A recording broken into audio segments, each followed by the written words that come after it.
अब हम भारत से लगभग 4,500 किलोमीटर दूर मिस्र की सुएज नहर में लगे सबसे महंगे ट्रैफिक जैम के बारे में आपको बताते हैं। सुएज नहर में फंसा 400 मीटर लंबा एक समुद्री जहाज अब पूरी तरह से निकल चुका है और उम्मीद है कि अब इस नहर के उत्तरी और दक्षिणी छोर पर फंसे दूसरे समुद्री जहाजों की आवाजाही भी फिर से शुरू हो जाएगी। हालांकि अब भी इसमें कुछ और समय लग सकता है क्योंकि इस नहर की गहराई और चौड़ाई ज्यादा नहीं है। यह नहर काफी सकरी मानी जाती है, इसलिए आज हम इस नहर में लगे ट्रैफिक जैम का आपके लिए संपूर्ण विश्लेषण करेंगे और आपको बताएंगे कि दुनिया और खासकर भारत इससे क्या सीख सकता है, क्योंकि ये वो नहर है जिसमें सिर्फ एक जहाज के फंसने से दुनिया भर के कुल व्यापार का 10% हिस्सा प्रभावित हो गया और मिस्र को पिछले 7 दिनों में 700 करोड़ रुपए का आर्थिक नुकसान हो चुका है। यानी इस ट्रैफिक जैम की कीमत हर दिन लगभग 100 करोड़ रुपए रही है। और सबसे महत्वपूर्ण बात यह कि इस एक नहर के बंद होने से कच्चे तेल के कारोबार में उथल पुथल मच गई है, जिसका असर आपकी जेब पर भी पड़ सकता है। ऐसे में अगर आपको यह लग रहा है कि इस ट्रैफिक जैम से आपका कोई लेना देना नहीं, ये सिर्फ तस्वीरें देखकर आप सोचेंगे कि तस्वीरें देख ली, खबर देख ली और अब सो जाते हैं, तो ऐसा नहीं है। आज ये जानकारी भी आपको अपनी सुधार लेनी चाहिए और इसमें हम आपकी पूरी मदद करेंगे। सबसे पहले इस ट्रैफिक जैम पर आपको हम लेटेस्ट अपडेट देते हैं। अभी की जानकारी यह है कि जिस जहाज की वजह से इस नहर में यह जैम लगा था, वो जहाज अब निकल चुका है। इस जहाज का नाम है एवरग्रीन और ये जापान की एक कंपनी का जहाज है जिस पर 25 भारतीयों का क्रू है। यानी इस जहाज पर जो क्रू है वो सारा के सारा भारतीय है और भारत का इस जहाज से सीधा सीधा ये कनेक्शन है, क्योंकि इस पर मौजूद जो भी क्रू मेंबर्स हैं वो सारे भारत के हैं। ऐसा अनुमान था कि इस जहाज को निकलने में कई हफ्ते लग जाएंगे, जिससे यूरोप और एशिया के बीच होने वाला व्यापार तो प्रभावित होगा ही, साथ ही कच्चे तेल की कीमतें भी बहुत बढ़ जाएंगी। लेकिन बड़ी बात यह है कि सिर्फ 7 दिनों में ही ये जहाज वहां से निकल गया और ये एक खुशखबरी है। इसे निकालने के लिए 13 टग बोट्स की मदद ली गई। टग बोट्स छोटी लेकिन बहुत शक्तिशाली नाव होती हैं जो बड़े बड़े जहाजों को खींचकर एक जगह से दूसरी जगह ले जाती हैं। इसके अलावा इसे निकालने के लिए कुछ खास मशीनों का भी प्रयोग हुआ, जिन्होंने इस जहाज के नीचे से 30,000 क्यूबिक मीटर मिट्टी और रेत को खोदकर निकाला।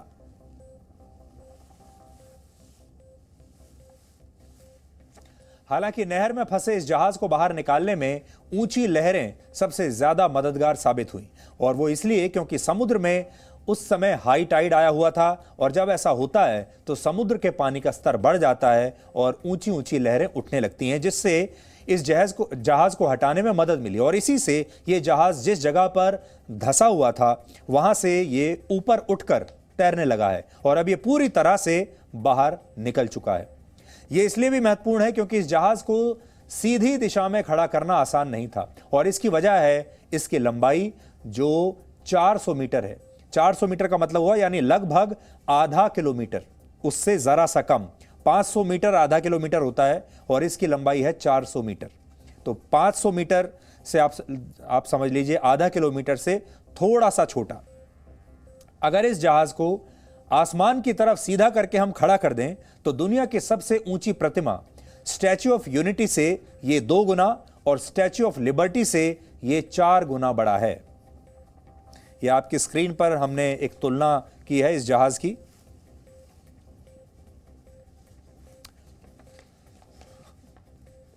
हालांकि सुएज नहर से इसके बाहर निकल जाने के बाद भी अभी मुश्किलें कम नहीं हुई हैं, क्योंकि अब भी 400 से ज्यादा समुद्री जहाज इसी नहर से निकलने के लिए अपनी बारी का इंतजार कर रहे हैं और वो इसलिए क्योंकि इस नहर की कुल लंबाई 194 किलोमीटर है और ऐसे में दिन भर में सिर्फ 50 जहाज ही यहां से निकल सकते हैं। यानी फंसे हुए सभी जहाजों को निकलने में अभी 1 और हफ्ते का समय लग सकता है, जिससे इजिप्ट को काफी नुकसान होगा। इसे आप कुछ आंकड़ों से समझिए। हर रोज सुएज नहर से लगभग 70,000 करोड़ रुपए का सामान गुजरता है। इसका आसान मतलब यह है हर मिनट में 50 करोड़ रुपए के सामान की आवाजाही होती है, इस नहर से ही होती है और इससे इजिप्ट को, मिस्र को प्रतिदिन 102 करोड़ रुपए की कमाई होती है। यानी यह नहर मिस्र के लिए एक नोट छापने वाली मशीन की तरह है और जिस तरह मशीन अगर खराब हो जाए तो नोट छपने बंद हो जाते हैं, ठीक उसी तरह मिस्र को भी इस नहर से आर्थिक नुकसान बहुत बड़े स्तर पर हो रहा है क्योंकि उसके नोट छपने बंद हो गए हैं। अनुमान है कि पिछले 7 दिनों में मिस्र को लगभग 714 करोड़ रुपए का नुकसान हुआ है, जो आगे आने वाले समय में और भी बढ़ सकता है। यह नहर अब समझिए कि भारत के लिए क्यों महत्वपूर्ण है, क्योंकि उत्तरी अमेरिका, दक्षिणी अमेरिका और यूरोप से आने वाले जहाज इसी नहर से होकर गुजरते हैं और सुएज नहर से भारत हर साल लगभग 14 लाख करोड़ रुपए का आयात और निर्यात करता है। इनमें कच्चे तेल के अलावा कपड़े, गाड़ियां, मशीनें और केमिकल्स अहम हैं। यानी इस ट्रैफिक जैम की वजह से इन चीजों की कमी हो सकती है और इनकी कीमतें भी बढ़ सकती हैं, ये महंगी हो जाएंगी। यानी सीधे सीधे इस ट्रैफिक जैम का असर आपकी जेब पर भी पड़ सकता है। तो अगली बार अगर आप बाजार जाएं और आपको इनमें से कोई सामान थोड़ा महंगा दिखे तो हैरान मत होइएगा। अब इसे आप एक नक्शे के जरिए समझिए। मान लीजिए अगर अभी कोई जहाज लंदन से मुंबई के लिए निकलता है तो उसे सुएज नहर के रास्ते भारत आने के लिए 11,600 किलोमीटर लंबा रास्ता तय करना होगा। लेकिन अगर यह नहर बंद हो जाती है तो इसी जहाज के लिए यह दूरी 11,000 से बढ़कर 19,800 किलोमीटर हो जाएगी और इससे यह सफर न सिर्फ लगभग 8,000 किलोमीटर लंबा हो जाएगा, बल्कि इस समुद्री जहाज को मुंबई पहुंचने में 7 से 15 दिन ज्यादा लगेंगे। ये इस ग्राफिक्स के जरिए आप समझ सकते हैं सुएज नहर के बंद होने का मतलब क्या है। यानी यह नहर दूसरे देशों के साथ भारत के लिए भी बहुत महत्वपूर्ण है और अगर इस नहर पर कोई खतरा आता है तो इससे भारत की चिंताएं भी बढ़ती हैं। साथ ही यह नहर दुनिया के लिए भी एक महत्वपूर्ण लाइफ लाइन की तरह है, क्योंकि वर्ष 2020 में यहां से 19,000 समुद्री जहाज निकले थे जिन पर लगभग 117 करोड़ टन का सामान लदा हुआ था। अब आप समझ गए होंगे कि हम क्यों कह रहे हैं कि यह नहर बहुत महत्वपूर्ण है। भले ही सुएज नहर में फंसा ये जहाज निकल गया हो, लेकिन इस संकट ने पूरी दुनिया को वर्ष 1967 के उस युद्ध की याद दिला दी जिसका जिक्र इतिहास की किताबों में 6 डे वॉर के नाम से होता है, क्योंकि यह युद्ध 6 दिनों तक चला था, इसलिए इसे 6 डे वॉर कहते हैं। और तब इस जंग में इजराइल अकेला खड़ा हुआ था और उसके सामने 3 देश थे, मिस्र, सीरिया और जॉर्डन। इस युद्ध में इजराइल ने सुएज नहर के उत्तरी छोर पर कब्जा कर लिया था, जबकि दक्षिणी छोर पर मिस्र अपना नियंत्रण रखने में सफल रहा था। यानी नहर के एक छोर पर इजराइल का कब्जा हो गया और एक छोर पर मिस्र का कब्जा था। तब से यह युद्ध तो 6 दिनों में समाप्त हो गया था, लेकिन इसकी वजह से यह नहर 8 वर्षों तक बंद रही थी और 15 जहाज इस दौरान वहां फंस गए थे। इनमें से एक जहाज युद्ध के दौरान नहर में डूब भी गया था। यानी ये वो नहर है जिसके इतिहास में कई जहाज भी डूबे हुए आपको मिल जाएंगे। हालांकि इस बार का संकट उतना बड़ा नहीं है, क्योंकि ये संकट कुछ ही दिनों में खत्म हो जाएगा और मिस्र के लिए इससे निपटना ज्यादा मुश्किल भी नहीं है। इसकी वजह है वर्ष 2004 की घटना, और तब सुएज नहर में कच्चे तेल से लदा एक समुद्री जहाज फंस गया था और 3 दिन तक यह नहर बंद हो गई थी। हालांकि मिस्र मौजूदा घटनाक्रम को मामूली नहीं मानता और उसने इसकी जांच भी शुरू कर दी है। और जांच इस बात की हो रही है कि यह जहाज सुएज नहर में फंसा कैसे। एक दलील तो यह दी जा रही है कि तेज रफ्तार से चल रही हवाओं की वजह से इस जहाज की दिशा अपने आप बदल गई और यह तिरछा होकर वहां फंस गया। लेकिन दूसरी आशंका यह भी है कि इसमें जहाज के क्रू मेंबर से कोई गलती हुई है और ये जो क्रू मेंबर्स हैं ये भारत के लोग हैं, भारतीय हैं। 25 भारतीय इस जहाज पर सवार हैं और खबरें हैं कि इनमें से कुछ भारतीयों को हाउस अरेस्ट करके तब तक मिस्र में रखा जा सकता है जब तक इस मामले की जांच पूरी नहीं हो जाती। खबरें यह भी हैं कि अगर जांच में यह बात साबित हो गई कि जहाज क्रू मेंबर्स की वजह से ही, किसी क्रू मेंबर्स की गलती की वजह से सुएज नहर में फंसा था, तो इन भारतीयों पर आपराधिक धाराएं भी लग सकती हैं। सरल शब्दों में कहें तो इस गलती को मिस्र अपराध मानेगा, जो कि चिंता की बात है।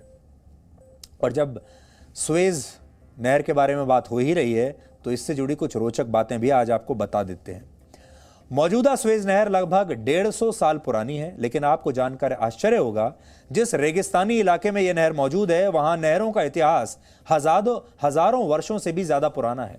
कई इतिहासकारों का मानना है कि इस इलाके में पहली नहर 1850 ईसा पूर्व में बनाई गई थी। हालांकि मध्य युग में जब यूरोप और एशिया के बीच समुद्री व्यापार काफी बढ़ गया तब उस समय कई देशों का ध्यान इस नहर की तरफ एक बार फिर गया और फ्रांस के शासक नेपोलियन बोनापार्ट ने सुएज नहर के किनारों पर व्यापारिक संभावनाओं को पहले ही देख लिया था और यही वजह है कि उन्होंने वर्ष 1799 में अपने इंजीनियर्स की एक टीम इस इलाके में भेज दी थी। हालांकि तब इन्हें इसमें कोई खास सफलता नहीं मिली।